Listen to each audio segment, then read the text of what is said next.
Hello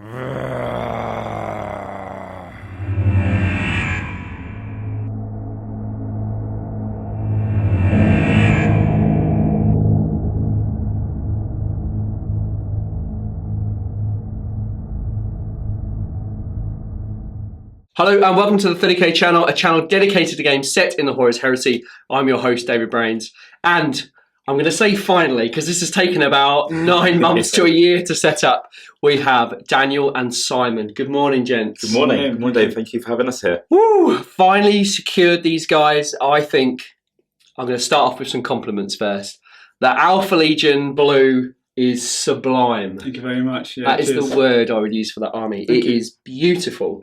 It's such a pastel kind of colour. Yeah. I love it. Going for the more muted look, I think. Yeah. So, thanks for the compliments. Looks absolutely spectacular. And then we have brothers in arms, of course. We've got the awesome shield-bearing Imperial fists. Thank you. I think pretty much everybody has a shield, even the Derridaean Contemptor managed to squeeze one in there. Recent addition on the Dorado, wasn't it? Yeah, no gaming effects, but kind of roller call and all that. Looks great. Both armies are absolutely spectacular. And when we get some photos later, you'll really see the unique touches that both these guys have put into their armies. The love and passion that you've put into them. So looks absolutely spectacular. So it's good. It's taken a while, but we're here. So it's a good start. Gents, you've put some time in this morning. You've come from South London this morning, is that right? Sorry, excuse me. Sorry. So an early start. Not too bad. Not too bad. It's been worse, but no, it's fine. Yeah, pretty straightforward run up the A1, so no worries. Good. It is a Sunday, so, you know, the effort these blokes have had to put in, get their passes for the day and trundle up on a Sunday. So I was at the beach yesterday, I got burnt to buggery, so that was really good. So I'm struggling at the moment. I feel like I'm radiating heat. Anyway, what have we got today, gents? We've got an awesome fight, haven't we? What have we got? Yeah, so we've got, I've obviously bought Alpha Legion. Yes. I've got a nice 3,500 point army with me. I wouldn't say nice. Pretty apprehensive about these culverins. I've gone through a lot of Astartes, as you can see. There's not too many like heavy tanks and stuff, so I've kept it quite infantry heavy. I should complement the Infist force quite well, I think. I think you've got a lot of firepower, haven't you? Yeah, there's some heavy hitting units in there. You've got the culverins, you've got the Tyrant, Siege Terminators, a nice talon of Dreads as well, just to help things out. I was going to mention the Dreads. You've got the new Mortificator from Book 8. Yeah, that's right. Yeah, thought I'd give it a go. I quite like the idea of a console running around, kind of looking after the Keeper of the Dead, Dreadnoughts. I just thought I'd give it a go. It's quite a cool little unit, I think. Yeah, we're looking forward to seeing how that's going. There's a few guys who have built Mortificators out on the internet, so they look really, really cool. But I just think it's a fantastic console, running around with 3 of his big buddies and their Contemptor chassis. So they look really cool to see how that works. Daniel, you've got a lot of shields and a lot of elite units, haven't you? Yeah, so what pulled me into the Imperial Fist was very much the Stone Gauntlet Rite of War, which I'm running today, and gone for kind of a breacher company.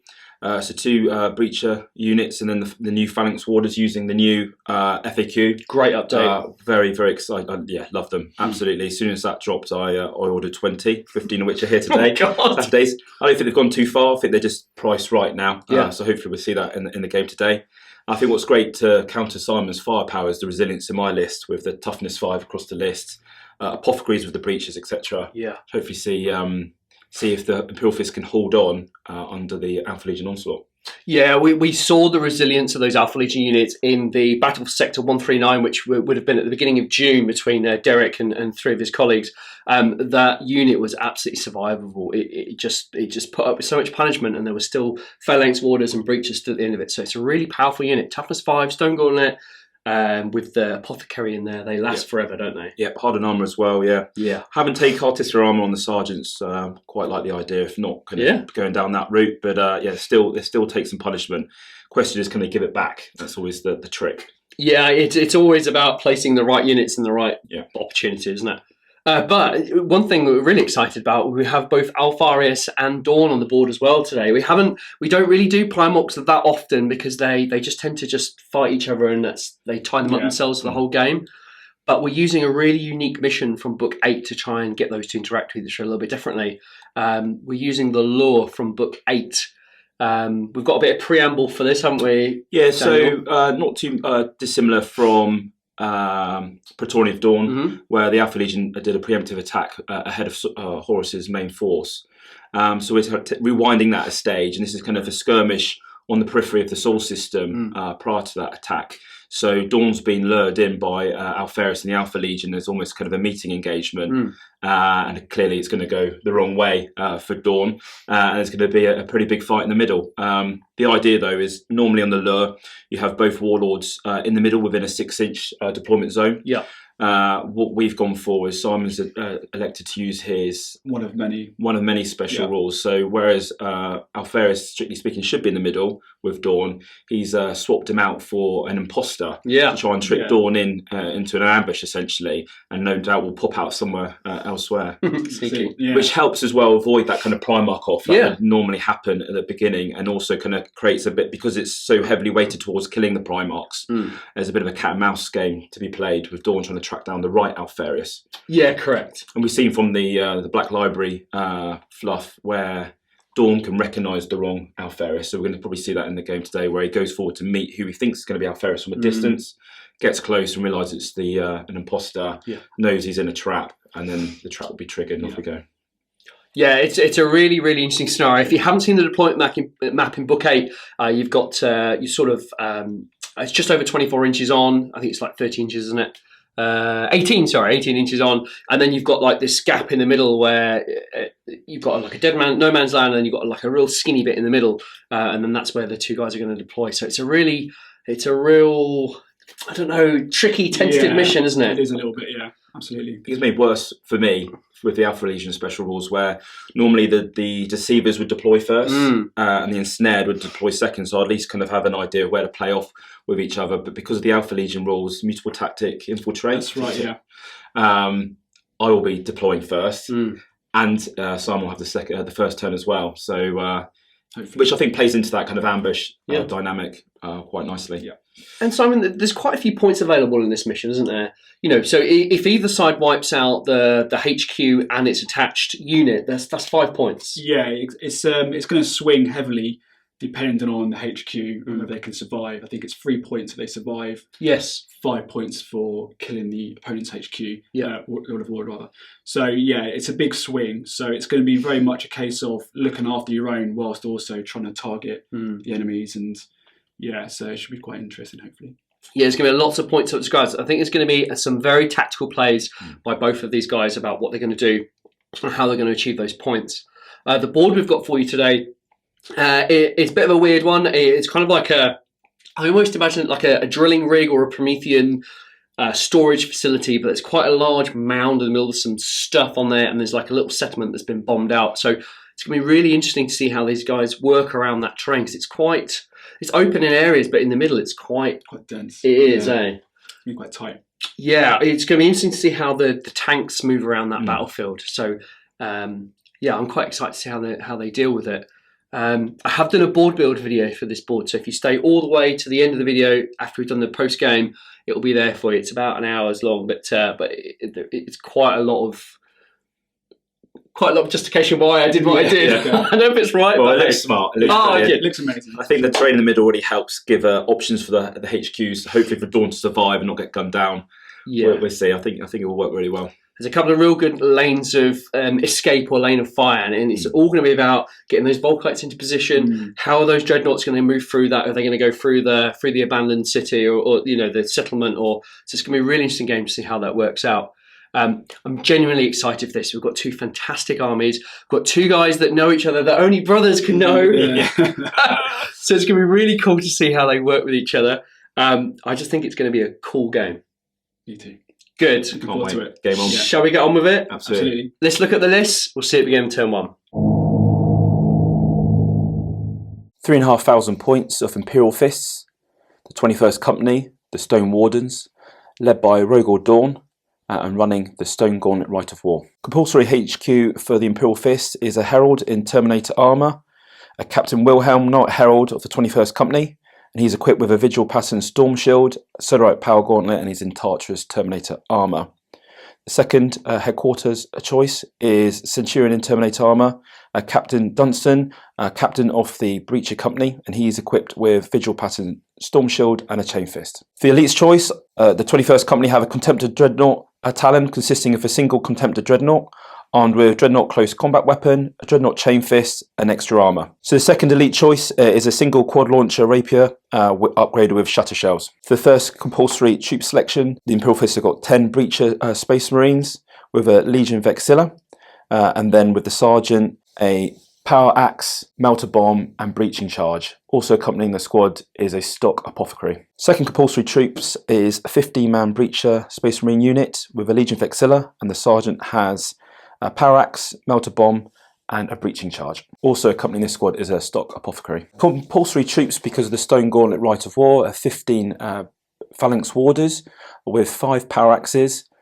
Melter Bombs, and the Sergeant has a Solarite Power Gauntlet, and they are also accompanied by a stock Apothecary. The fourth troop choice, because of Dawn as the Lord of War, is 7 Terminators in Cataphractii armour, all with Vigil Pattern Storm Shields, with 5 Chain Fists and 2 Power Fists.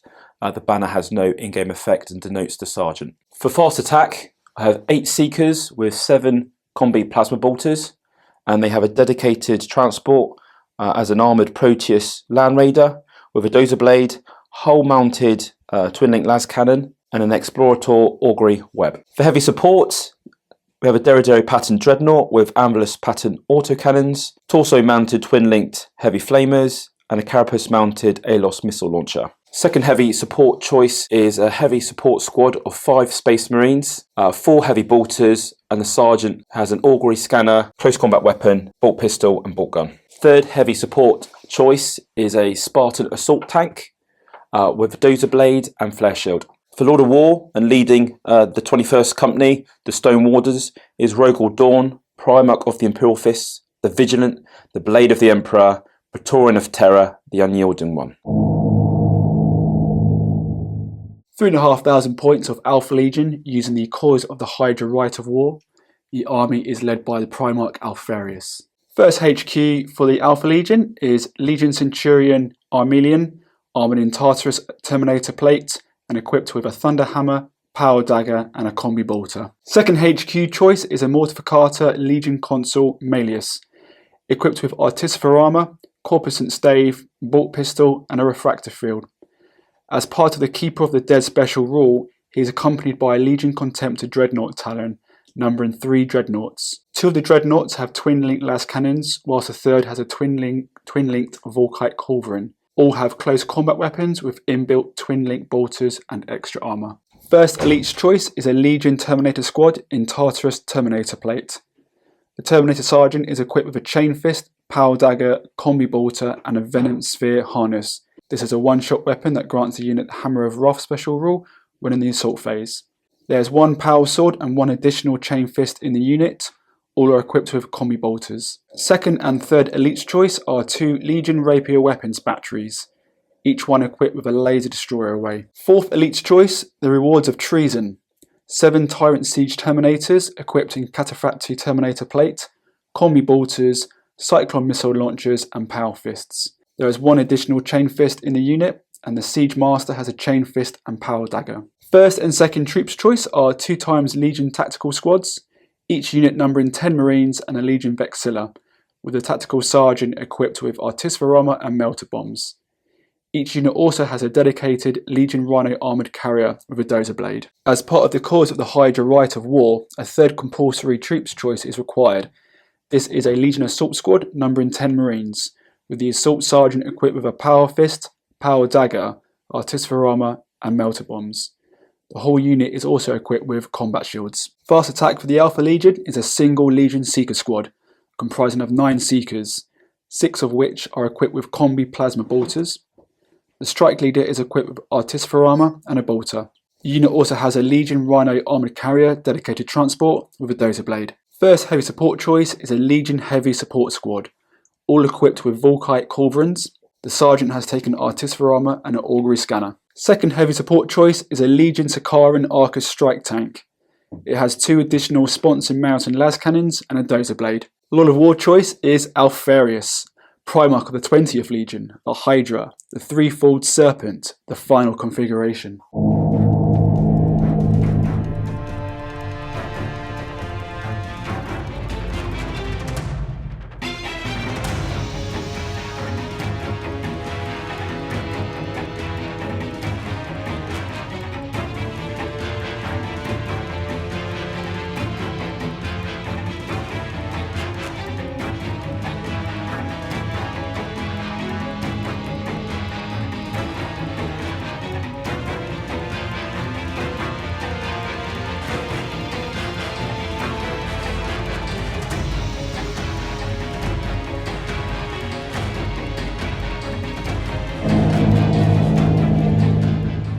Simon, Daniel, the Alpha Legion and Imperial Fist have deployed. There's been no crazy deployment, no switching in this one, is there? No, we didn't roll to switch. We did roll to switch, but we didn't have to switch, so we've kept it as it is. And Simon, the Alpha Legion, they've outflanked a lot, haven't they? Sorry, infiltrated rather. Yes, as part of Cause the Hydra, I'm forced to take the mutable tactic infiltrate to comply with the right of war. So I've infiltrated quite a few units, to get better positions, better lanes of fire. So hopefully that'll work in my favour. Yeah, the great thing about the Alpha Legion is that they've moved in pretty close, and those Volkites have got a fantastic commanding view of the battlefield, haven't they? Yeah, I've deployed them quite aggressively. I think they may not survive to the later part of the game, I'm sure, but hopefully, if I can get first turn, I can make best use of their position. And Daniel, those Imperial Fists, they've really made use of that cover, haven't they, in those buildings? They have to.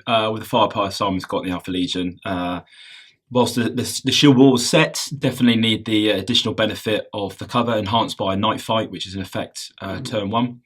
What was particularly demanding on this is normally the deceivers would set up first, but because the Alpha Legion mutable tactic infiltrate, it ended up being my force Imperial Fist deploying first, so I wasn't sure where they were going. And then, of course, they have turn one as well, unless I can see. So had to double check and make sure that I had as much cover as possible to ensure I had enough on the board to fight turn 1 and 2.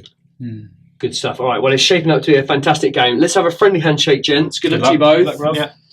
And now we've got C's, maybe. Yeah, we do. Let's have a look. Opposite, unfortunate. Get in. Alpha Legion, turn 1.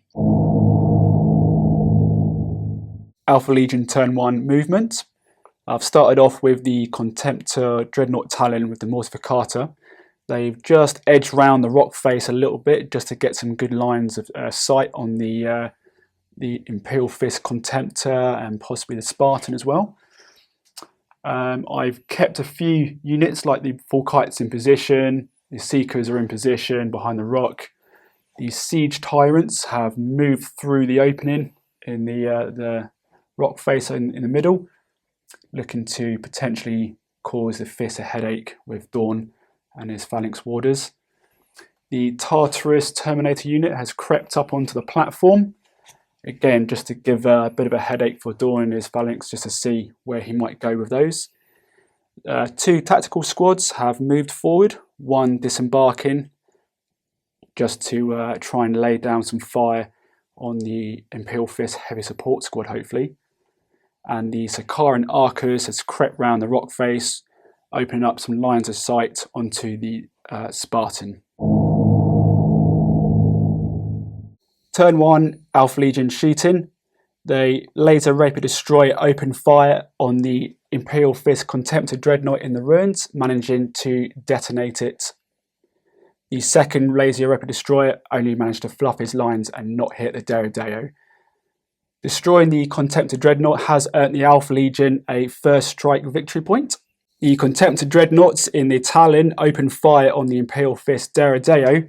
Both hit. Unfortunately, neither managed to cause any inflicting damage on the Deredeo. Combined fire from the tactical squad and the Rhino, firing their bolt guns into the Imperial Fist heavy support squad in the ruins, causing 10 hits and 4 wounds, and killing the sergeant. The Alpha Legion Terminator unit opened fire onto the Imperial Fist heavy support squad again. They used their combi bolters, causing 4 hits, but unfortunately failed to wound. The Tyrant Siege Terminators have opened fire onto the Imperial Fist Heavy Bolter squad again. I'm really trying to kind of mitigate these long-range Heavy Bolter shots from the Fists here. Also trying to get another first strike victory point.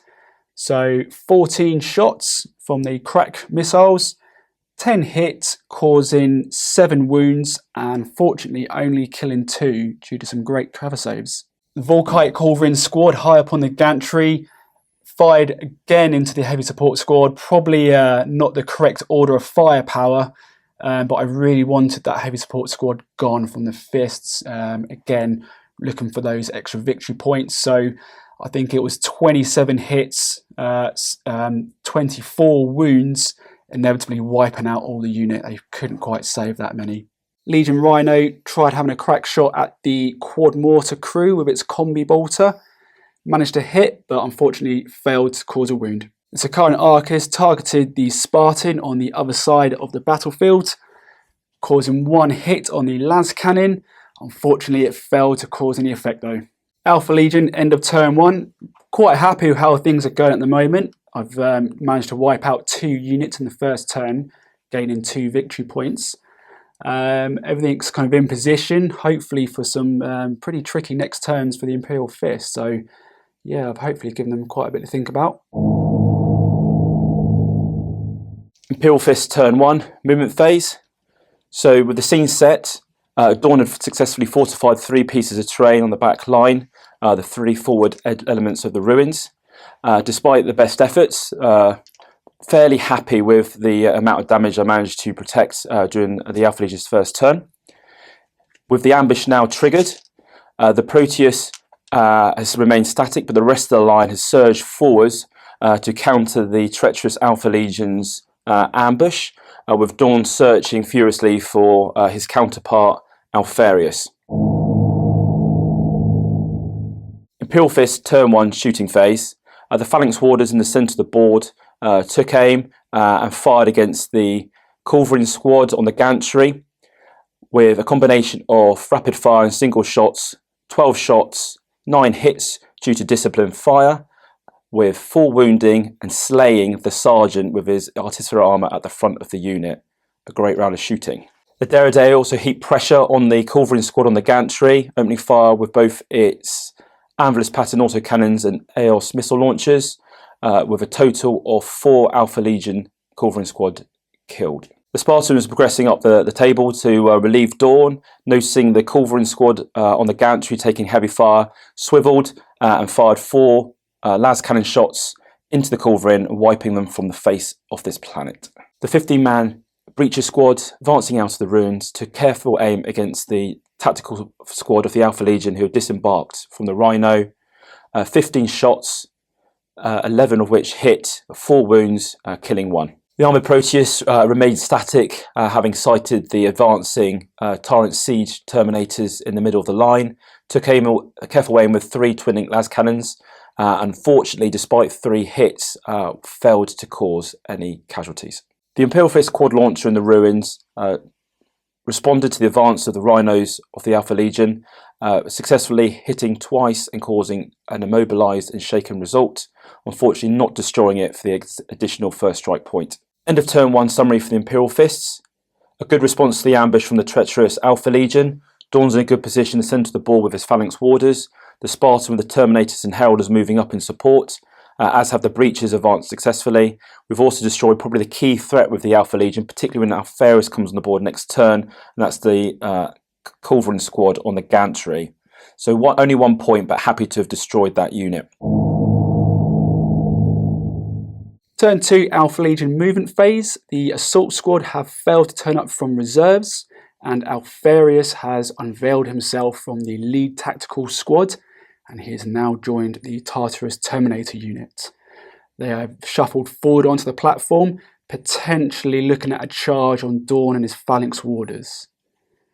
The Sikaran Arcus has moved around from the rock face a little bit just to try and get some good shots onto the Proteus. Meanwhile, the Siege Tyrants have again just shuffled forward slightly, allowing the Seeker squad behind them to get some line of sight onto the Phalanx Warders as well. the Contemptor Dreadnought talent. They've also moved around the rock face, looking to get some side armor shots on the Spartan. Turn 2, Alpha Legion shooting. The Contemptor Dreadnought talent with the Mortificata have opened up onto the Spartan with the 2 las cannon guns, causing a weapon destroyed result. So that's 1 quad las cannon sponson destroyed and 1 hull point down. The Volkite Culverin of the lead Contemptor, he's able to shoot at a different unit, and he was able to take 1 wound off the Phalanx Warders. The Laser Rapier Destroyers are next up to shoot, and they fired at the Imperial Fist Derrideo out in the ruins there, causing 2 hits, but only 1 goes through, causing a stunned result. Siege Tyrants are up next to fire, and since we're in turn 2, the central units of Dawn and the Phalanx Wardens are now able to be shot at. They fired all their Kraken missiles into the unit, causing 14 shots, 12 wounds, and slaying 7 Phalanx Wardens. Really happy with that. The Combi Bolters, however, were unable to make any further wounds. The Alpha Legion Seekers have opened fire on the Phalanx Wardens and really trying to whittle their numbers down. They caused 9 hits and 4 wounds, but unfortunately they were all saved. The Sakaran Arcus opens fire into the Imperial Fist Proteus Land Raider, causing 4 hits, but unfortunately only managed 1 glance. The lead tactical squad have opened fire with their bolt guns into the large Breacher squad from the Imperial Fists, with 14 shots, 13 hits, but unfortunately only managing to slay 1 Breacher. The Tartarus Terminator unit, now with Alfarius, I'm not going to shoot them. I'm going to look to charge into the Phalanx Warders and Dawn. It's quite a long charge, but I figured it's probably the best option I've got at the moment. If they somehow manage to make it into the charge, then they'll be protected against the large number of bolter fire that I've left them open to in the middle of the board. So yeah, we'll see how it goes. The second Alpha Legion Rhino tried taking another crack shot at the quad launcher crew. Unfortunately failed to hit. Alpha Legion turn 2 assault phase. The Tartarus unit with Alfarius, they really needed a 10-inch charge, and despite the odds, they got a perfect 10. So they've barreled into the Imperial Fist Phalanx Wardens with Dawn, looking for a pretty messy combat this phase. Alpha Legion Initiative Step 10, due to the Venom Sphere harness of the Terminator Sergeant, 4 Terminators were able to give off a Hammer of Wrath attack, unfortunately failing to cause any wounds. The Terminator Sergeant then issued a challenge, accepted by the Phalanx Warden Sergeant. Alfarius charging in would normally have 6 attacks on the charge, however due to the Imperial Fist offensive grenades on their Breacher shields, managed to knock that down to 5. He caused only 4 hits and 3 wounds, and unfortunately only killing 1 Phalanx Warder. Not really happy with that one. Alpha Legion Initiative Step 4, the Power Sword Arm Tartarus Terminator made 2 attacks, would normally have been 3, managing to slay 1 Phalanx Warder. Imperial Fist Assault Initiative Step 4, the Apothecary and a single Phalanx Warder with a bolt gun stepped up. The Apothecary managing to slay one of the Tartarus Terminators with a power sword. The Phalanx Warder with a bolt gun not managing to bring anything down. Imperial Fist Assault Initiative Step 3. Dawn finally stood up and showed Alfarius how it's done, with a total of 6 attacks thanks to counterattack granted by the mission special rules, and also Reaping Blow being in contact with 2 Terminators, with 6 attacks, hit with 4 and slaying 3. Initiative Step 1. The Alpha Legion Terminator Sergeant had previously stood up and asked for a challenge, which was gratefully received by the Phalanx Warder Sergeant. The Alpha Legion Terminator Sergeant failed to land a blow on the Phalanx Warder, who replied, thanks to his Solar Out Power Gauntlet and the ability to re-roll 1s in a challenge due to his Imperial Fist rule, and managed to not only slay the Sergeant, but 2 more of the Alpha Legion Terminators. Initiative Step 1. The 2 Tartarus, before they were slain, managed to make their attacks, causing 3 wounds and killing 2. Imperial Fist's initiative step 1, 3 Phalanx Warders struck back, and because of counter-attack had a total of 6 power axe attacks, hitting with 4, wounding on 3, and managing to put 1 wound on the Centurion. Alpha Legion Centurion comes charging in with his Thunderhammer, causing 4 hits and 3 wounds. Unfortunately, due to the Phalanx Wardens' breacher shields and the fact their toughness 5, they managed to save all 3 wounds. End of the assault phase, the Imperial Fist unfortunately won the combat. However, being Alfarius, he is fearless, so they stay in combat. End of turn 2 for the Alpha Legion. Things haven't really gone according to plan. I think my tactical decisions have not really paid off too well. Unfortunately, the Tartarus have reduced down to, nothing now. Just Alfarius and the Legion Consul, Legion Centurion rather, left in the combat. And I'm not really sure how things are going to pan out for those two. Looking for a good turn 3 now, I suppose. Imperial Fist turn to movement phase. A difficult challenge or decision to make for Dawn to 1, slay Alfarius, or 2, to counter the encroaching Contemptor Talon on the Imperial Fist right flank. So the Spartans move forward 6 inches to potentially counter either threat, or concurrently the smaller breacher unit that was in the ruins have moved forwards to support their Primarch, having been joined by the Centurion who left the larger breacher squad unit. The larger breacher squad unit is then moved to the Imperial Fist left flank, moving out of the ruins and towards the 2 tactical squads, one of which is already disembarked from their Rhino. The Armoured Proteus has pivoted in order to bring down fire against the Alpha Legion Arcus, while the quad launcher crew start selecting targets. Finally, the Derrido has crept to the left of the ruins, thanks to its extra armour, to hopefully bring some fire down towards either the Arcus or the Tyrant Siege Terminators. Imperial Fist shooting phase turn 2. Started off with a Spartan, moving up the Imperial Fist right flank, laying down fire with its quad las cannons, only 1 sponson remaining, against the Contemptor Talon, managing to inflict a single immobilised result against the lead Contemptor, whilst concurrently the heavy bolters swiveled over to put fire down, suppressing fire down on the Tyrants, managing to slay the lead Tyrant. Great result from the Spartan. Armoured Proteus manoeuvred up to the pipeline, ready to lay fire down against the Arcus. 2 of its 3 twinning las cannons being able to bear, thanks to Power of the Machine Spirit. However, no damage was caused. The damaged Derrido only being able to make snap fire thanks to the damage inflicted to it last turn by the laser destroyer rays. Snap fired at the Arcus, but unfortunately was unable to bring any damage despite causing 1 hit. And also targeted the Aelios missile launcher against the Tyrants, but missed completely. The 15-man breacher squad moving towards the Imperial Fist left flank to counter the encroaching tactical squads of the Alpha Legion.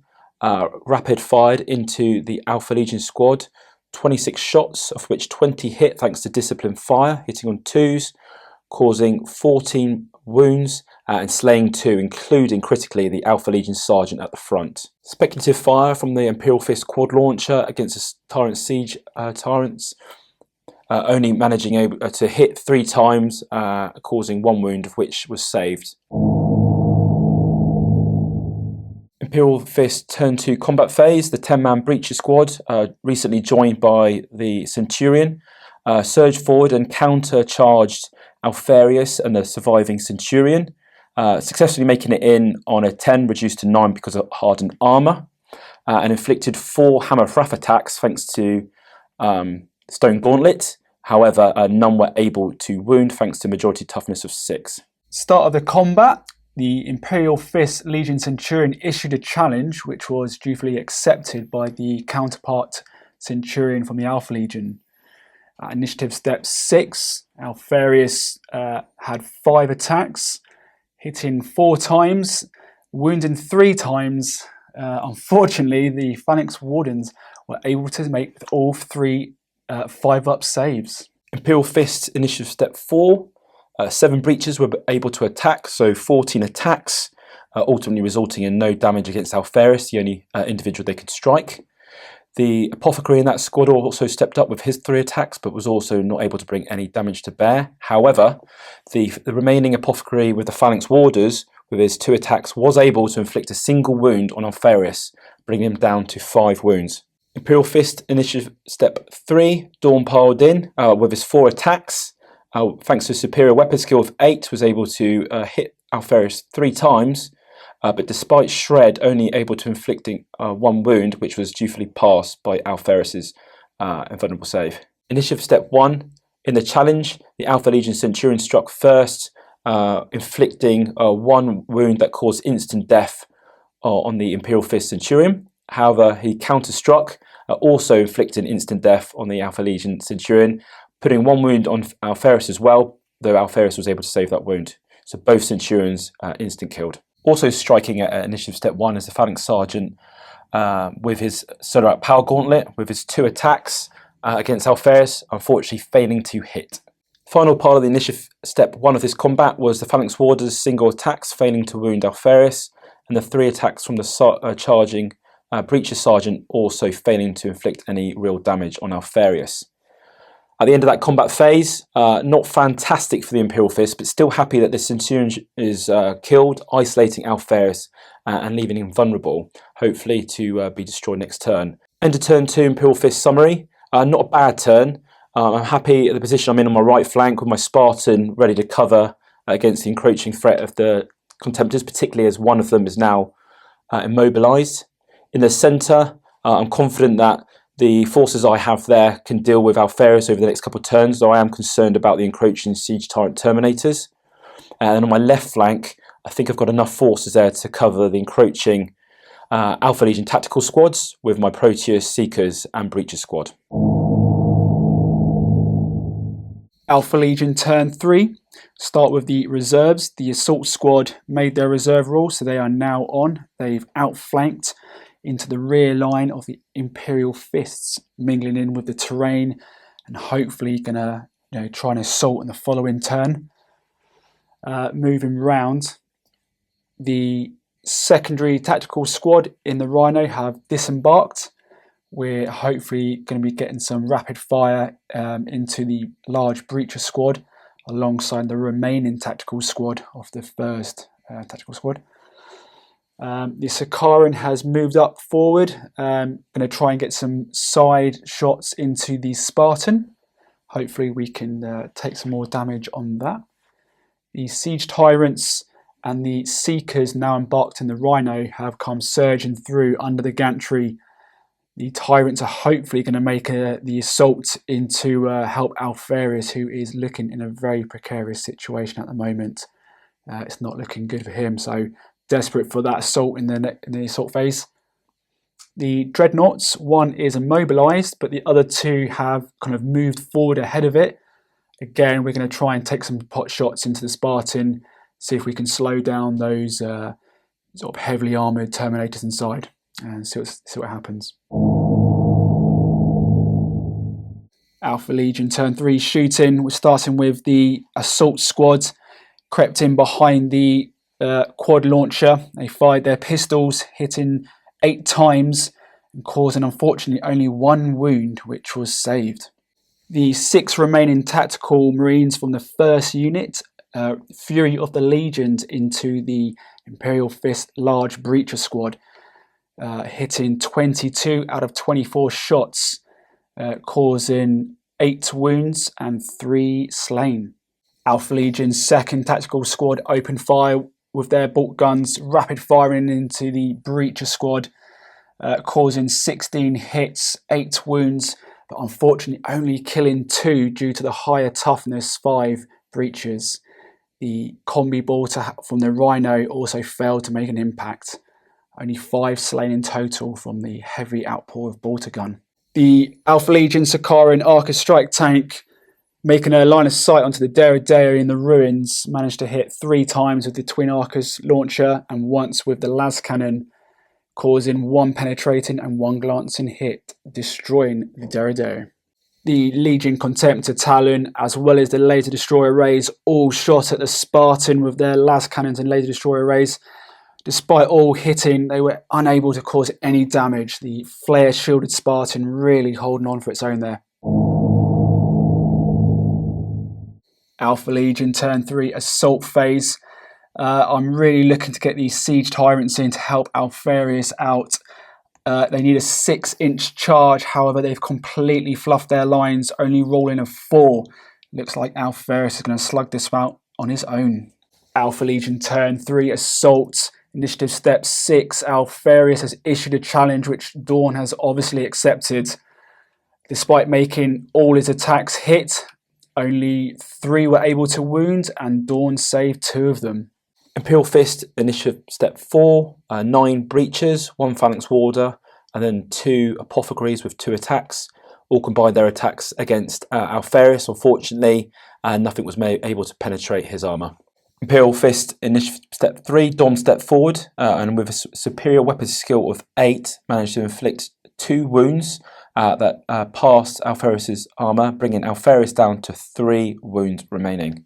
Initiative step 1, Breacher Sergeant with 2 attacks, a lone Phalanx Warder with his power axe attack as well, combined with the Phalanx Warden Sergeant Solar Power Gauntlet, managed to inflict 1 further wound on Alfarius, bringing him down to 2 remaining. End of turn 3 for the Alpha Legions. Alfarius still remains in the combat, however he's now down to 2 wounds only, inflicting only 1 wound on Dawn himself. He failed his It Will Not Die rule as well, so it's not looking good for Alfarius. With the Imperial Fist turn up next, it's really looking shaky for him. Not happy overall the turn in terms of whittling down some of these tough units. That Spartan is still alive with a full Terminator unit inside. The Breacher squad on the left Imperial Fist flank is still going strong too. Imperial Fist turn 3 movement phase, with the combat with Alfarius going in favour of Dawn and Imperial Fist. The Spartan's target has been confirmed. It's continued its right manoeuvre on the right flank, disgorging the Terminators and the Herald to counter hopefully the Contemptor threat on the right flank. Meanwhile, on the left-hand flank, with the newly arrived Assault Marines, the Seekers have likewise disembarked from their armoured Proteus to try and counter the threat to the rear of the Imperial Fist lines, while the larger Imperial Fist Breacher squad continues to advance on the 2 Alpha Legion tactical squads. Imperial Fist turn 3 shooting phase. Disappointment with the armoured Proteus pivoting again to try and counter the Arcus threat on the left-hand flank. All 3 twin-link las cannons failing to even scratch the paintwork. Disappointing. Seeing the threat of the newly arrived Alpha Legion Assault Marines, the Seekers have disembarked, rapid fire their combi plasma into them, 4 getting hot, slaying 2 of the Imperial Fists. However, the combined shots managed to kill 8 of the Alpha Legion, with the final 2 failing their leadership check thanks to the Sergeant being slain and fleeing towards the table wedge. The Imperial Fists were concerned about the Alpha Legion Seeker squad at the rear of their table and what it might be able to do in the late game, and therefore targeted it with their quad launcher, successfully destroying the Rhino and forcing the Seeker squad to emergency disembark and then remain on foot for the rest of the game. The Imperial Fist Breacher squad, advancing over the pipeline, engaged the closest Alpha Legion tactical squad with a volley of bolter fire, 16 shots in total, of which 13 hit, 7 wounds, but all were tanked by the Alpha Legion sergeant at the front. The disappointing Imperial Fist shooting phase continues, with the remaining quad las cannon of the Spartan engaging the Contemptor Talon and failing to penetrate, and the heavy bolter failing to do any damage to the laser destroyer arrays at the back. Imperial Fist turn 3 combat phase. A successful charge from the Terminators and Herald managed to weather the incoming overwatch from the Contemptors, both culverin fire and also las cannons saved by the invulnerable saves of the Storm Shields.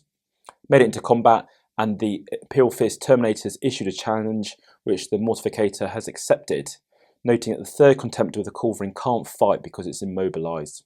Alpha Legion initiative step 4, the Legion Consul Mortificator striked first with his corpusant stave, causing 1 wound on the Terminator Sergeant and slaying him. Alpha Legion remain in initiative step 4. The Dreadnoughts fight back, making 6 attacks.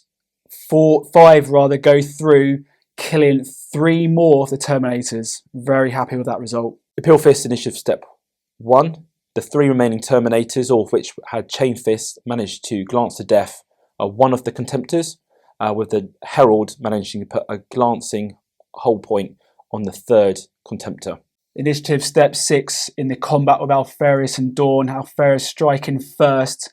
5 attacks against Dawn. Still in the challenge from the last turn. Unfortunately, he failed to make any wounds on Dawn this turn. This is not looking good at all. Imperial Fist initiative step 3. The Breacher squad passed their fear check, and with 9 Breachers and Apothecary managed to put a single wound through on Alpharius. And the Phalanx Warders, who are fearless thanks to Dawn, failing to put any further damage on him. So that leaves Alpharius down to 1 wound. Initiative step 3, cometh the outcome of the Primarch. Dawn stepped forward and with a mighty swing of Storm's Teeth, managed to cut Alpharius in half, slaying the traitorous Primarch and preparing to then roll up the rest of the army. Great combat phase from the Imperial Fist. End of Imperial Fist combat phase. The Breacher squad managed to consolidate a further 4 inches forward, covering the threats from the Tyrants and hopefully the Arcus, protecting their Lord and Primarch Dawn, who managed to consolidate with his unit Phalanx Warders 3 inches. End of Imperial Fist turn 3 summary. Happy with the right flank, shoring up the advancing Contemptors. Very happy with bringing down Alpharius for 5 extra victory points, 6 including Warlord kill. I think I'm in a strong position. It all depends though how I can weather the storm from the incoming fire of the Alpha Legion. Alpha Legion turn 4 movement phase. The assault squad have rallied in the ruins next to the quad launcher, and they're looking to hopefully do some damage with their pistols in the shooting phase. Moving around, the small remaining tac squad have nipped around part of the terrain, looking to try and get an assault on the Seeker squad. They're unable to shoot since they Fury of the Legion last turn. Their Rhino, having made a repair roll the last turn, has moved forward to block line of sight from the Proteus against the Arcus. I want to keep the Arcus alive for as long as possible. I really need all the firepower I can get at the moment. The second tac squad has stayed exactly where they are. They are looking to Fury of the Legion into the large remaining Breacher squad from the Fists. Again, I really need a good run of shooting this turn. The second Rhino has also shunted backwards a little bit. Again, I'm really trying to protect the Arcus from the Proteus line of sight from the las cannons. I really need that Arcus alive. The Siege Tyrants have moved forward and slightly to the right, allowing the Seeker squad behind them to move forward through the opening. Both units are training their guns solely on Dawn's squad and Dawn himself. Obviously, having lost our Primarch, it's critical now that we really take care of Dawn. Alpha Legion turn 4 shooting phase. The tactical squad with 10 remaining have Fury of the Legion into the Imperial Fist Breacher squad with 40 shots, 25 hitting, causing 10 wounds and 5 dead. Very happy with that. The 2 Legion Rhinos fired both their combi bolters into the same Breacher squad, causing a further 1 more wound. Unfortunately, the assault squad at the rear snapshot into the same unit. Unfortunately, they couldn't quite manage any wounds. The 2 Legion Rhinos fired both their combi bolters into the same Breacher squad, causing 2 wounds but failed to make an impact. The 2 Legion Rhinos fired both their combi bolters into the same Breacher squad, causing 2 wounds but failed to make any kills. The assault squad at the rear snapshot their pistols into the Breacher squad as well, but failed to make any impact. The 6 remaining Siege Tyrant Terminators fired all their Kraken missiles into the remaining Phalanx Warders and Apothecary. 12 shots, 9 hit, causing 7 wounds, and as you can see, it wiped the unit, leaving Dawn on his own. These Siege Tyrants then fired their combi bolters into Dawn, who now stands alone, causing 12 hits, taking 1 further wound off Dawn, so he's now down to just 4. The Alpha Legion Seeker Squad, with Marked for Death against Dawn and his unit, fired their combi plasma, all 6 hitting their mark, so 12 shots in total, 12 hits, causing 8 wounds, but Dawn only took 2, so he's now down to 2 wounds, with the Arcus still left to fire.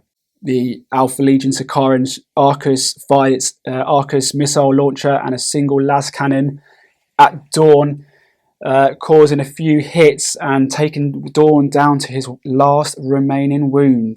Couldn't quite finish him off, but there's still one more turn to go.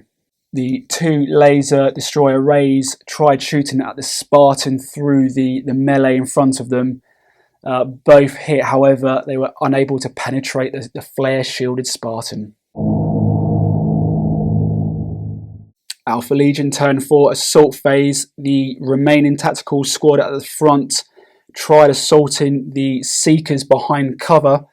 Unfortunately, they were failed by Overwatch, by some Scorpio shells rather, and they then managed to fail their charge distance. Not what I was looking for. Combat between the Mortificator and one of his dreadnoughts against the Herald and the Terminators. The Mortificator at initiative step 4 failed to make any wounds against the Herald in a challenge, as did the Contemptor against the Terminators, fluffing his lines. Not looking good. Initiative step 1 in the combat, the 3 remaining Terminators tore into the Dreadnought with their chain fists, causing 1 further hull point and a weapon destroy, getting rid of the las cannon arm. The Mortificator was also able to save off the 3rd and final hull point, keeping the Dreadnought alive. The Herald fought back against the Mortificator, causing 1 wound, but the Mortificator's refractor field was able to keep him alive. The servo arm on the Mortificator then fought back, but was unable to make any impact against the Herald. End of turn 4 for the Alpha Legion. Not bad. I think we've kind of made back some ground. I'm really pleased that Dawn's now only on 1 whole wound rather. It's not looking too bad. Let's try and get a really good last turn. Turn 4 Imperial Fist movement phase. The Spartans pivot on the spot in order to bring its quad las cannons to bear against the Arcus and the heavy bolters potentially against the Tyrant Siege Terminators. Dawn, now on 1 wound, is manoeuvring into unit coherency with the Breacher Squad, who in turn have moved up, ready to threaten both the Tyrant Siege Terminators and potentially the Seekers. The Imperial Fist Armoured Proteus has manoeuvred on the pipeline, passing a difficult terrain check in order to bring its las cannons to bear against either the Armoured Rhino or the Arcus. The Breacher Squad has moved up to threaten the Rhino and Alpha Legion Tactical Squad on the left-hand flank, and all this manoeuvre has opened up a fire lane for the Seekers to hopefully destroy the remaining Alpha Legion Assault Squad. The quad launchers remain static, looking for any final targets. Imperial Fist turn 4 shooting phase. With the fire lane now open with the movement of the Proteus, the Seekers open fire, rapid firing their Scorpius rounds into the 2 remaining Alpha Legion Assault Marines and slaying them to a man. The Imperial Fist Breacher Squad on the left-hand flank opened fire with their bolt pistols, and despite their disciplined fire were only able to bring 1 shot to hit and to wound, which was dutifully saved by the Alpha Legion. The Imperial Fist quad launcher in the ruins has finally found its range, brought its fire to bear against the already damaged Alpha Legion Rhino, managing to strip the final hull point off it and wrecking it. The Imperial Fist Armoured Proteus has also now found its range, bringing its fire to bear with 2 of its 3 twin-link las cannons. After a volley of fire, 1 hull point was inflicted, destroying 1 of the las cannons. Dawn and the Breacher Squad in the centre of the board opened fire against the Tyrant Siege Terminators. Of the 11 shots from the Breachers, 9 hit, 6 wounded, killing 2 Tyrant Siege Terminators. Dawn, using the Voice of Terror, was unable to cause any wounds. The Spartan looked to bring its fire to bear, this time against the Arcus with its remaining quad las cannons, inflicting 1 hull point and a shaken result, whilst the heavy bolters continued suppressing fire down the Tyrants but unable to cause any further casualties. Imperial Fist turn 4 combat phase. Successful charge from the Imperial Fist Breacher Squad, with Dawn weathering the ineffective Overwatch fire from the Alpha Legion Seekers, having launched a multi-charge against the Tyrants and the Seekers. The Hammer of Wrath, which is granted from the Stone Gauntlet Rite of War, managed to bring down one Tyrant Siege Terminator, so a great start there. Initiative Step 4, and the Breacher Sergeant issued a challenge against the Tyrant Siege Terminators, and the Tyrant Siege Terminator Sergeant stepped up. What he wasn't expecting, though, was a breaching charge to the face, successfully launched by the Imperial Fist Sergeant, hitting all 3 and managing to slay 2. A fantastic start to this critical combat phase. Initiative Step 4, continue for the Imperial Fists, ineffective from the remaining Breachers and Apothecary, splitting their attacks against the Tyrant Siege Terminators and the Seekers, unable to bring any further casualties down. Alpha Legion Initiative Step 4, the 9 Seekers piled in and were able to kill one of the Breachers. Imperial Fist Initiative Step 3, Dawn stood up. Because of a disordered charge, he didn't have Rampage. However, thanks to Reaping Blow, he still had 5 attacks. And he aimed those attacks, his wrath, at the Alpha Legion Seekers, having inflicted so many wounds against him previously. And with 5 attacks, he slayed 5 with Storm's Teeth. Alpha Legion Initiative Step 1, the remaining Siege Tyrant Terminator makes his attacks and only manages to kill 1 Breacher. End of turn 4 Imperial Fist combat phase. As predicted, Dawn managed to smash aside both the Tyrant Siege Terminators and the Seekers, and swept both units thanks to significant combat attrition and Tsar of the Legion rules of Dawn, killing both units and consolidating back onto the landing pad. Combat between the Alpha Legion Mortificator and his Dreadnought against the Legion Herald and the Terminators. The Mortificator didn't manage to make any impact with his Corpusant Stave, however the Dreadnought managed to kill 2 Terminators. Initiative Step 1, the Chain Fist managed to lay low the final Contemptor, wrecking it, with the Herald then also stepping up in the challenge and managing to punch through the armour of the Mortificator. The unit then consolidated 1 inch forwards. Combat with the Imperial Fist Breachers assaulted the tactical squad over on the Imperial Fist left flank, weathering the Overwatch from the tactical squad, making it through to combat and not inflicting any wounds with the Hammer of Wrath attacks caused by their breaching shields. Imperial Fist Initiative Step 4, 9 attacks from the 3 Breachers and Apothecary on the charge, and managing to bring down 1 Alpha Legion tactical. Alpha Legion Initiative Step 4, 5 attacks into the Breacher squad, but nothing managed to get through to them. Imperial Fist Initiative Step 1, the Sergeant struck down another Alpha Legion tactical squad member, breaking them in combat and sweeping them off the board. Alpha Legion Turn 5 movement phase. The immobilised Contemptor Dreadnought is going to obviously stay still, hoping to get some shots off into the Legion Terminator and his Herald. The Laser Vindies will be doing the same. On the right flank, the last remaining tactical squad have shuffled forward, hoping to get obviously a charge on the last remaining Breachers, and the Rhino has reversed a little bit also to try and get a bead on some Breachers as well. The Arcus has stayed stationary. It's snap shooting, so I need ripple fire on its Arcus launcher into those Breachers with Dawn in, try and do some more damage. Alpha Legion Turn 5 shooting phase. The last remaining tactical squad have opened fire of their bolt pistols into the remaining Breacher squad, causing 1 wound, however it was saved by the Apothecary. The Rhino also fired its combi bolter into the remaining Breachers, but unfortunately was not able to cause a wound. The Alpha Legion Sakaran Arcus ripple fired into the Breacher squad with Dawn at the rear. Unfortunately, they only managed to kill 2. Not a bad result considering it was snap shooting, but the las cannon was ineffective. The combined firepower from the Contemptor Dreadnought and the 2 laser destroyer arrays were ineffective at causing any wounds against the remaining Terminators and the Herald. Alpha Legion Turn 5 assault phase. The tactical squads have charged into the Breachers, surviving the Overwatch from the remaining Breacher squad, and the Sergeant has issued a challenge which was accepted by the Breacher Sergeant. The tactical Marines have charged in and caused, with 10 hits, only able to make 4 wounds, which were then saved on the armour saves. Imperial Fist Initiative Step 4, the Imperial Fist Breacher Sergeant stepped forward in the challenge, using his Breacher charge to lay low 4 Alpha Legion Tactical Marines. Carrying on with initiative step 4 for the Imperial Fists, another 2 Alpha Legion Tactical Marines killed by the remaining Breachers and Apothecary. Alpha Legion lost the combat and were swept by the Breacher squad due to combat resolution. Toward the end of that turn, it's not looking good for the Alpha Legion. Running out of things now, so I think it's all in the hands of the Imperial Fist now. Imperial Fist turn 5 movement phase, looking to mop up survivors of the Alpha Legion and their failed attempt to assassinate Dawn now.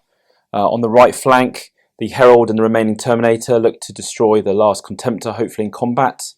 The Spartan and the Armoured Proteus move towards the landing pads, ready to pick up Dawn and the surviving Breachers. On the left-hand flank, the remaining Breachers look to destroy the final Rhinos, with the Seekers moving in support. Imperial Fist turn 5 shooting phase, combined fire from the remaining quad las cannon on the Spartan, twin las cannon on the Armoured Proteus, and finally fire from the quad launcher, all trying to bring down the Arcus, the remaining threat to Dawn, and nothing able to penetrate the armour.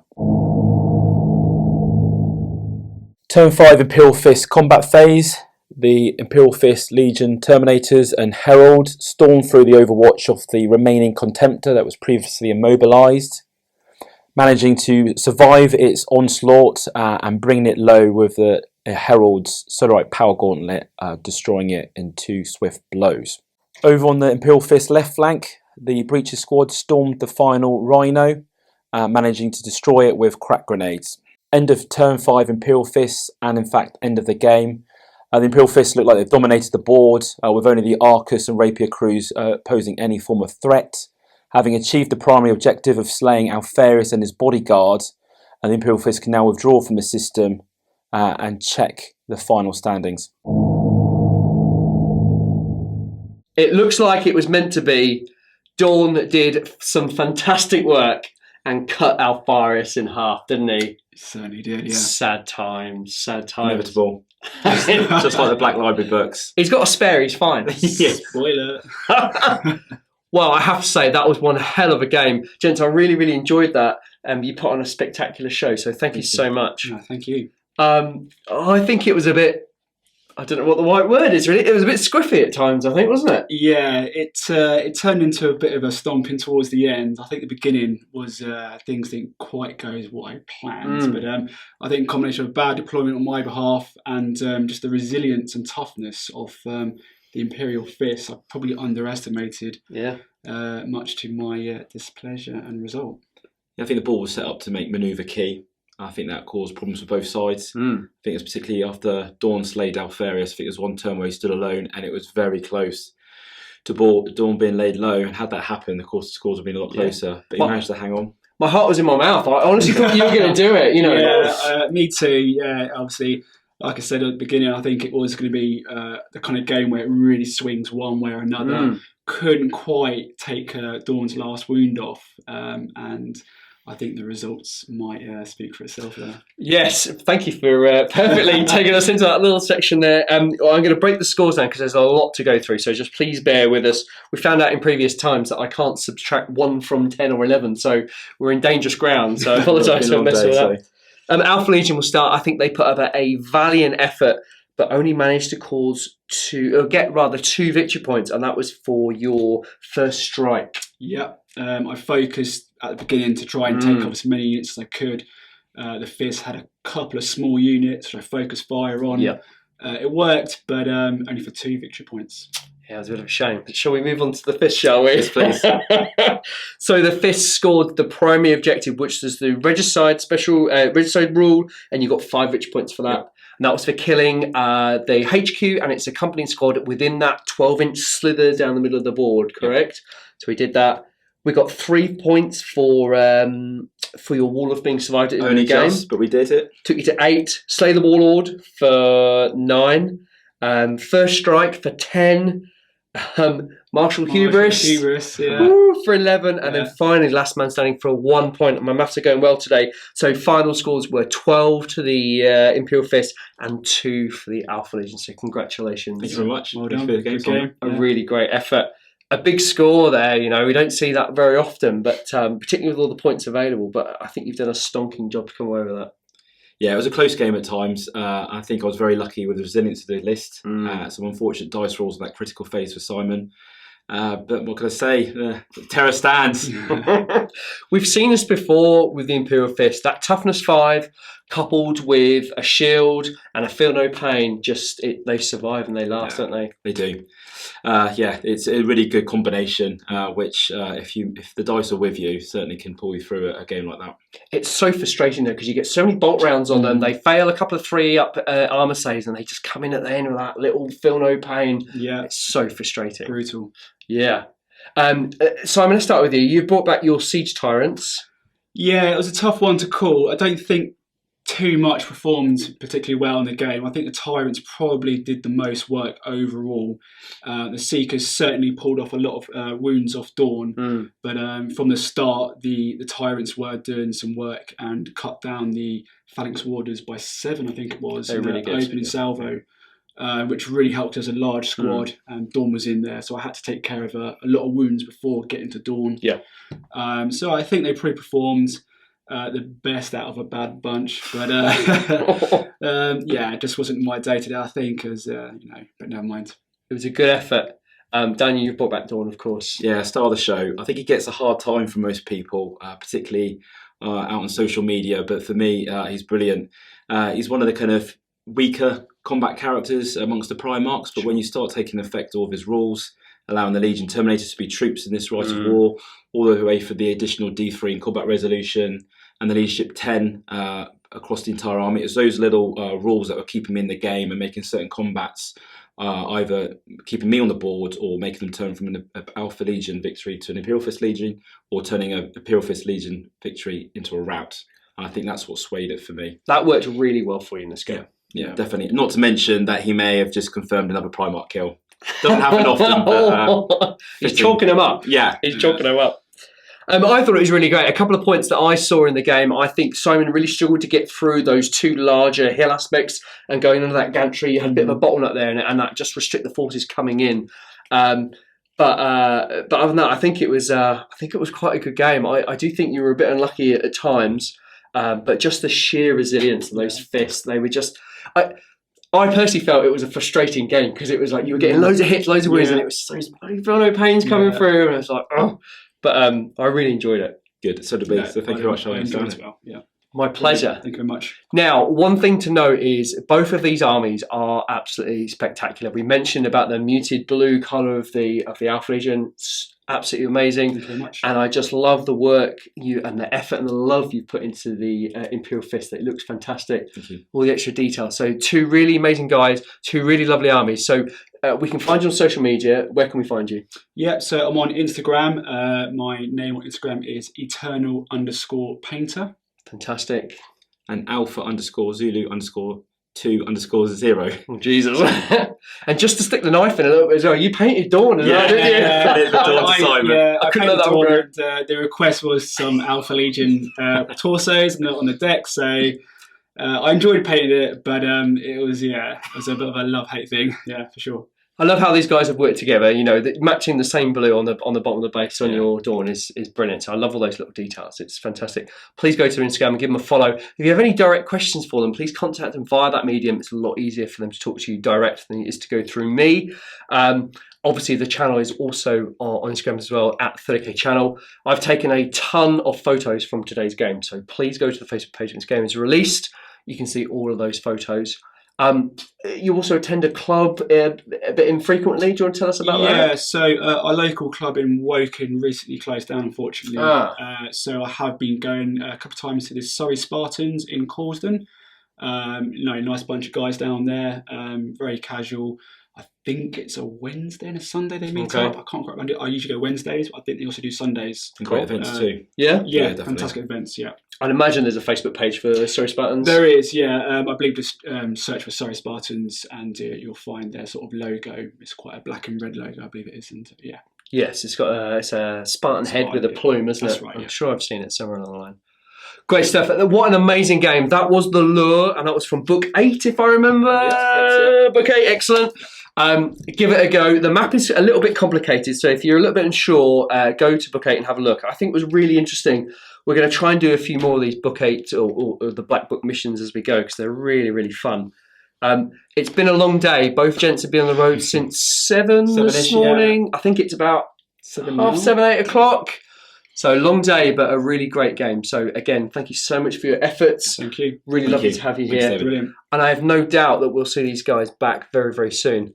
Thanks for watching, and we will see you in the next game.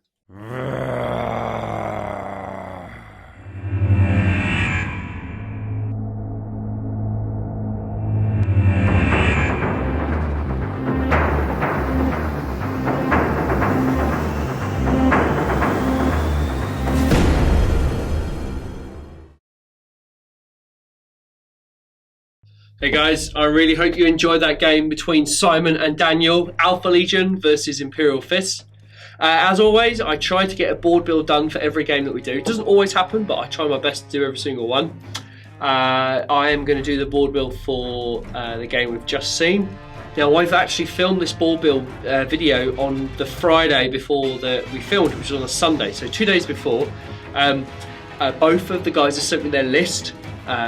Quite a lot of firepower in the Alpha Legion list, and the Imperial Fist army. A couple of Land Raiders you saw in there, Spartan. I think one was a Proteus. And a lot of Breacher Marines and that sort of thing. So hopefully it's been a great game. Of course, I don't know the result because I've filmed this before. The brief I had for this mission was not too open and not too shut off. I guess as is all boards, they need to have a good mix. But I really like a dual board. I like the flat plane against sort of the rougher edges of the ground or the environment. So I've gone for like a bit of a split here. And as you would have saw from the video, I've put some green buildings and bits and bobs. So I haven't quite worked out exactly what I want yet, but there's going to be a lot of aggregate. It's going to be on a dark sand to make the blue stand out, because that blue on the Alpha Legion is such a lovely, it's like a teal blue almost, it's quite a flat blue. And then the yellow of the Imperial Fist. So I really wanted a dark board to showcase the both of the armies, so they stand out quite a lot. That's why I've gone for a dark board. So the basics of this board is towards one end where the city or the little encampment's going to be. I've just put some slate tiles from B&Q. These are proper slates, so they're about, I think they're about £8 each maybe, or £5 each, can't quite remember. I've just put 4 of those lengthways along the 6x4, so it's created this kind of edge of an encampment. And then for the rocky bits, I've just used these. These are backdrops to aquariums, and they usually sit, I guess it doesn't really matter which way they are, they're kind of up or down, and they link together. They've got a bit of a lip on here, and you just put the two together and they sit in, you kind of make a display. So it's kind of like a curtain to a display almost, I guess, when you put an aquarium and that sort of thing. So it's a bit of a backdrop, that's the word I'm looking for. So the great thing about these is that they're really well textured. They've got some really awesome texturing, which I love, absolutely love it. But the problem is, because they're not 2 foot square either, they're just under 2 foot square. And the fact that they are in squares, and they're a duplicate of each tile, so they're not different tiles, they're all exactly the same, which, when you put them together, they look really, really weird. So if you're using them normally for a normal game at home, I probably wouldn't recommend them, because they do look really odd when they're together. However, because we're going to be using the aggregate to blend all of the hard lines in together, it won't matter too much. I'm going to put some terrain and stuff to hide those things, so it's not so bad. I think they are a really awesome textured floor though, but they do need something on top, as I mentioned, like the aggregate, to really kind of help them out. I am going to use some dark aggregate, which is a bit of a funny one, really, because you've got the dark of the board, and you've got the dark of the aggregate on top. I know that makes sense, but it's always better to have the dark base and then with sand on the top, like a yellow sand or an orangey type sand. So it's really good for Mars boards, and I've done this quite a bit for the Adeptus Titanicus games that we've filmed, but I think it will just give me a really overall dark effect.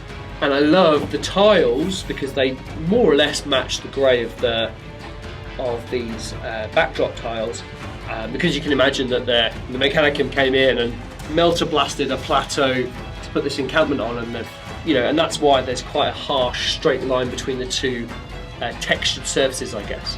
But we are going to blend that in, excuse me, quite a bit with some stone and some bits and bobs. Now I did cut these up, and this is to make sure I can get a 4x4 board for Adeptus Titanicus, but I'm going to pull these out because they look really weird.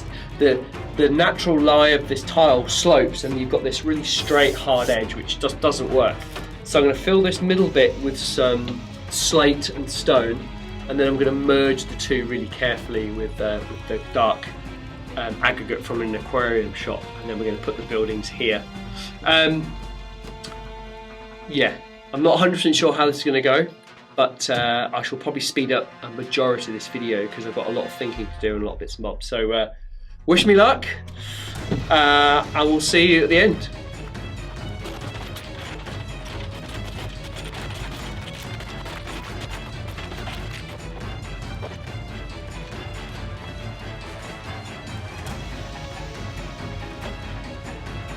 I'm spending a lot of time on these ruined sections because I want to give the impression that this is much part of a larger base, and I love the fact that the buildings are on an angle rather than sort of in a straight line.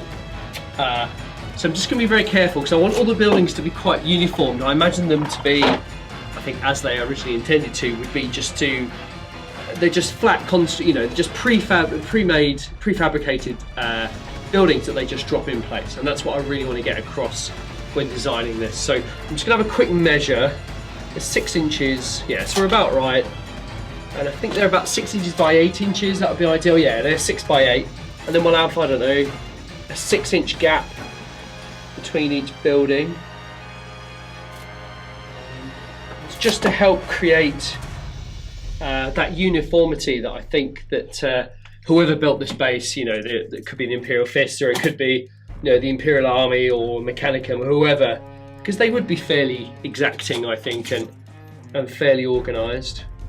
So we're quite a way off there. Just want to make sure we get the same angle as well. Yeah.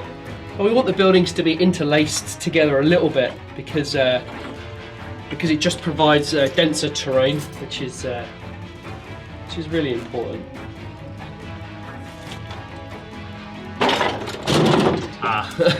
Drop that. Pop that there. 6-inch gap. Move that to there.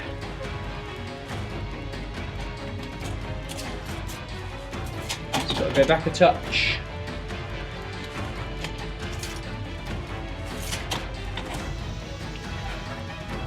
It's little details like this that help tell the story, to make the battlefield a little bit more believable, particularly when you've brought lots of different elements together. It just has to make sense. It really does. So we've got 6 inches. 6 inches. Yeah, it's coming together nicely. I'm going to do another series of buildings here, and then that's probably this done. I might add some silos and some different bits and bobs, but and then in the rocky area, that is just going to be rocks. Maybe some crates. I love the Games Workshop crates. I think everyone knows now that they're my favourite piece of terrain ever. But we're going to put some crates in there. Then we'll put the aggregate on, and that'll really help blend all of these elements in together.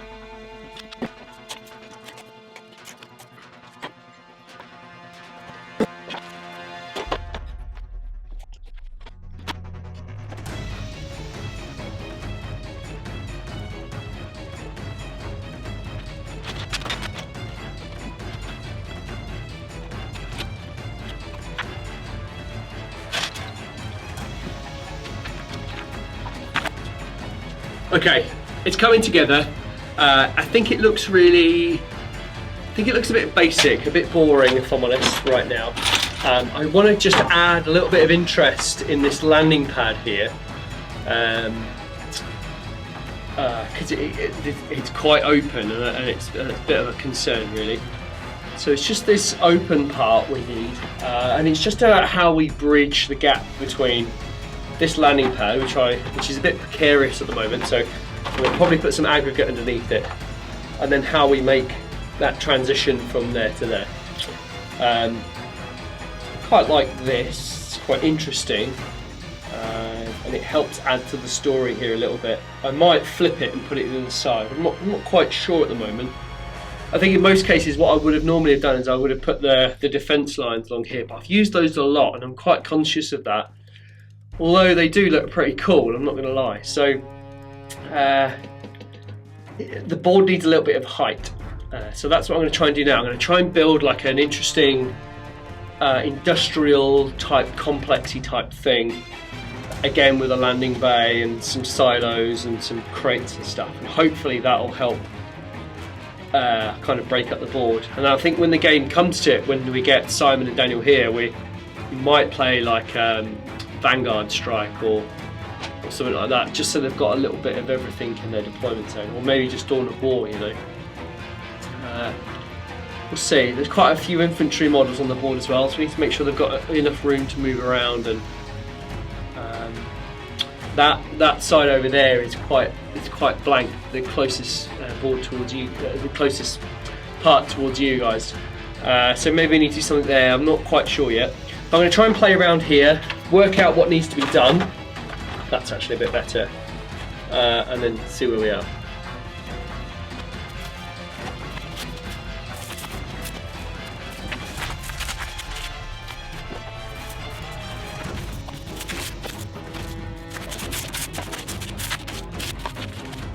I know what you're thinking. You must think I'm mad. You know, I've poured all of the aquarium aggregate over, and now I'm taking most of it off. Well, I just want it to go into all the nooks and crannies, but I still want to be able to see the texture of the board underneath, you know, because that's what we're going for here. We're just going for like a rocky surface. You know, no doubt that rocks would have been worn down over the years and created all this smaller stuff, and it just would have ran into all the edges. But what it does is it gets rid of all those hard lines between the square panels, and it does all work together. I promise you. You know, when I do the battlefield whiz around before the two guys shake hands sort of thing before the game, when we do the C's, you know, you'll see exactly what I'm doing, and the desired effects, sorry, that I'm after. I am going to leave a lot of the aggregate here where this landing pad is, and that's just to get a level surface. And then when I put all the other elements around it, you won't really see that it's been built up. You'll see obviously a little bit, but not too much. And it does kind of work, and it's blended the rocks in here on the edge of the settlement really, really well. So it's worked really well. I'm really pleased.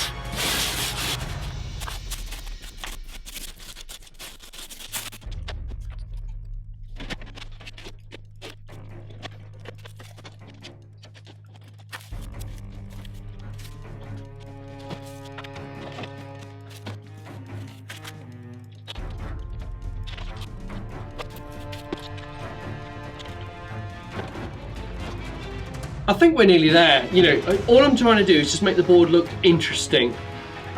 You know, you have to imagine that, you know, can you see a Spartan coming through a gap, or can you see a 20-man tac squad advancing through, you know, whatever, you know, and it's all about making those photos, but also making it an interesting game. You know, we've got to have that in mind as well.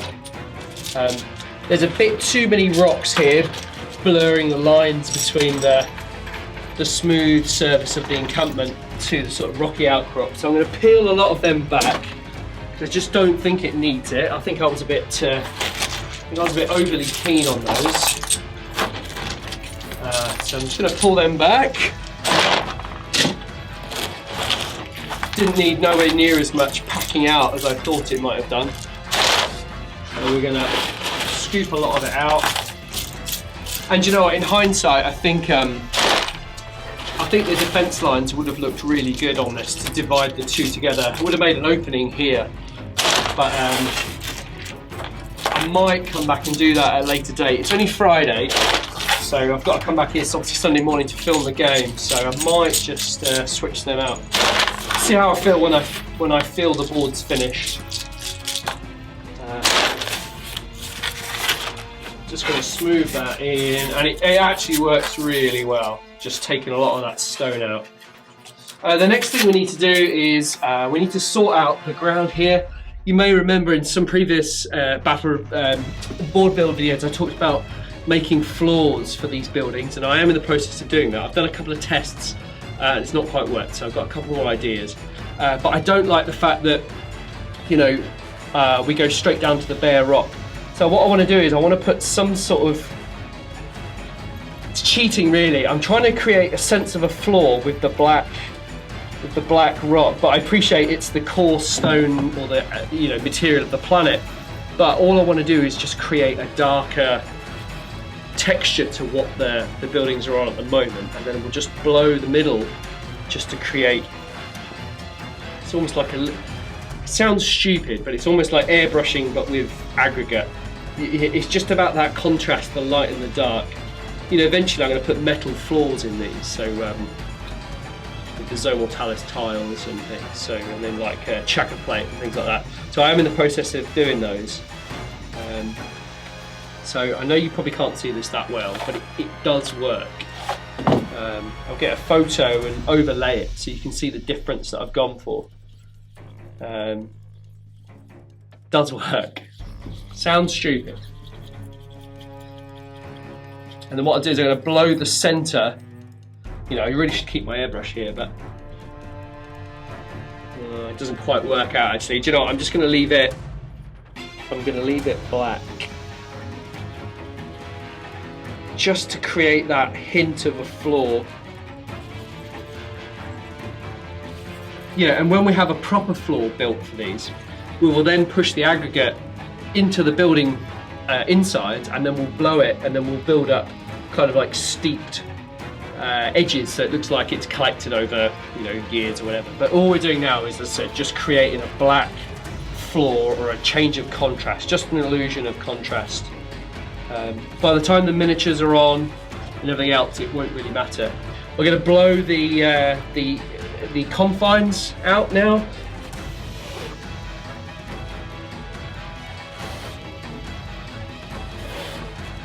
Which works. There's a little bit over there which I can't quite reach.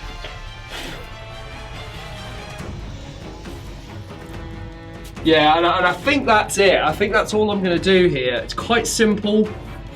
I'm not so sure about the gangway over there. I might build another so it extends over that rock as well. Actually, let's have a little look at that. We've got some different plates we can use. The thing is, we want to keep a decent avenue here, because I reckon you could probably get a Land Raider through, not a Land Raider, sorry, a Rhino, or maybe a Sakaran.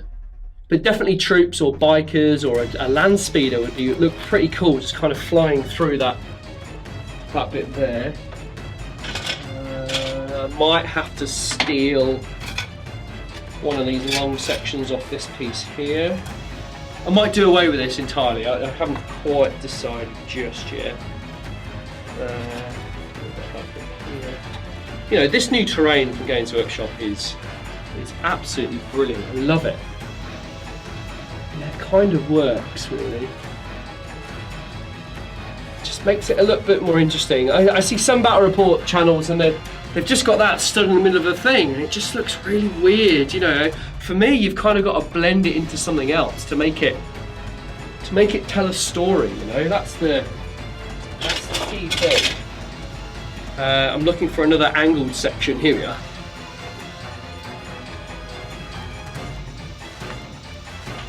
what we're going to do is we're just going to remove this section here, join that bit on.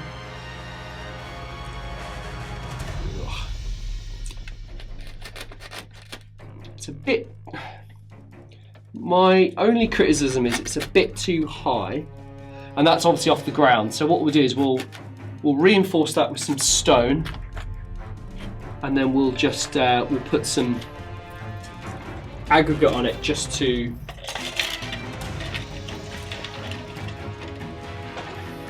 I think that's okay. It does look a little bit weird, I'm not going to lie, but it's not something we've done for a while. I'm going to reinforce it with some aggregate on there just to kind of help push it all together. Yeah, that kind of works. Now if I can, I'm going to try and build up a little bit of, just to help tie this end in together. You know, I guess you have to ask the question, what's the point of this bit here? Not quite 100% sure. So we've got to find a reason as to why this gangway exists. Because at the moment it's a bit vague, isn't it? It'd be nice to have like a smaller building up here as like a lookout point. You know, maybe there's a little project for me later to build a smaller version of these and just stick it on there. You know, what I might do is I might put one of these vents on here with a platform. Not vent, sorry, silo. Let's have a look at that.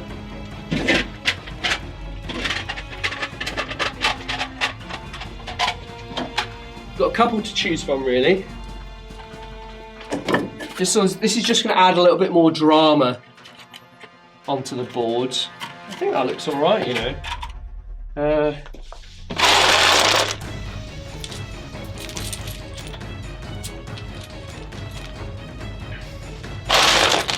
Let's just reinforce it a little bit with some stone.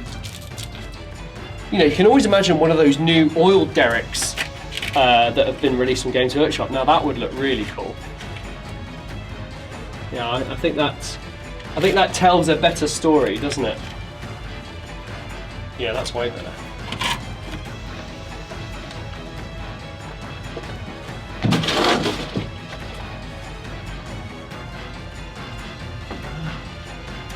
It's not quite level. Should make an effort to level it off. There we go. Now we'll reinforce it with a little bit of this.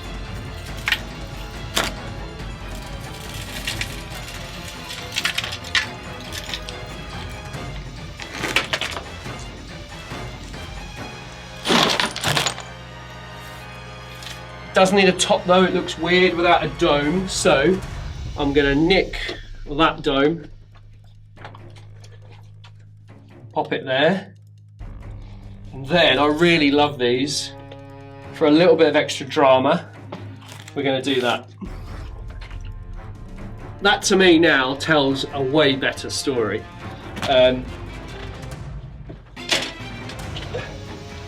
Just going to put a couple of these together. The little nodules have broken off. It's really frustrating. It might just go for one, I think.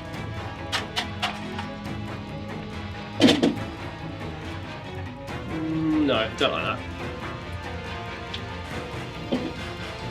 that. We could use just one of these. The platform this side is sagging a little bit, so I think all we'll do is we're just going to reinforce it. There you go. That's way better. Yeah, works way better now. I think it looks quite cool. It's really different. The only thing I don't like is that this end just terminates at a dead end. Looks a little bit weird. You know, I'm not quite sure. They could almost do with like a little, Games Workshop could really do with like making an elevator of sorts. I think they make one now.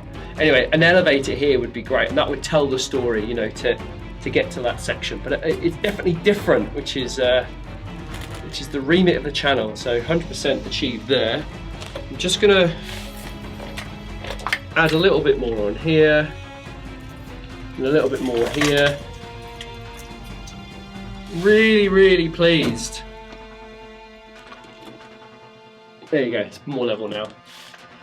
I think that's a kind of cool board. I'm painfully aware that it's super open here. So we might think about what we might do there. But I think it's okay. If I had another rock, I might just kind of extend this section out here a little bit. I'm going to go have a look and see if we can just fortify this end bit a little bit more.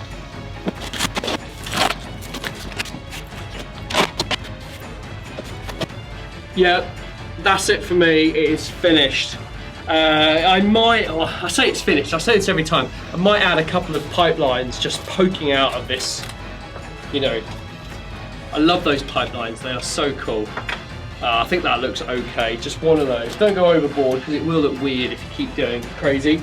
I've got a small little generator here. I'm just going to stick that on the other side just to. I appreciate you can't really see it very well, but it kind of just helps break it up a little bit. Yeah, I'm really pleased with it actually. Just stuff some little stones in there, hide these ones. Yeah, I mean that's it for me, and that is cool. I really like that. Hopefully you can see where I've gone with it. I'm trying to tell a story with the board. You know, there's definitely scope for doing some other things later on. I really love this black aggregate, you know, bought it from an aquarium shop. I think it's £12 or £18 for a bag. The rocks are £3.50 from a garden centre. You know, super easy stuff, and I think you'd agree that the board just looks, you know, unlike anything you've seen before. Whether that's good or bad, or hopefully it's good, but all right, well, you know, it's Friday, so I'm looking forward to Sunday to see how this game panned out. Both of the armies on the Simon and Daniel have brought are really, really lovely. So hopefully it was a good game. But yeah, this is the board build. I hope you've enjoyed it. I'll see you in the next one.